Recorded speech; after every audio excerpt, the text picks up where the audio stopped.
Your scalp is suffocating right now, and that's exactly why your hair isn't growing thicker. Hi, I'm here to share the scalp detox secret that most hair care routines completely ignore. Dead skin cells, product buildup, and excess oils create a barrier that blocks your hair follicles from breathing. But this simple DIY detox will change everything. You'll need just 3 ingredients: brown sugar for gentle exfoliation, apple cider vinegar to balance pH, and coconut oil for deep nourishment.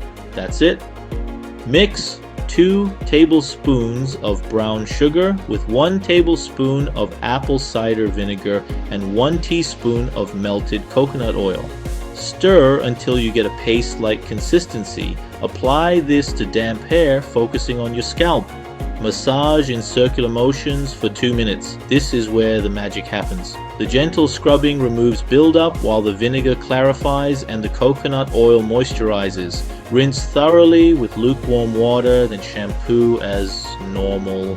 Do this once a week and you'll notice your scalp feels cleaner and your hair looks fuller within a month. Your follicles will thank you for giving them room to breathe again. If this helped you, hit that like button and subscribe for more skincare secrets. Drop a comment with your biggest skincare question. I read every single one.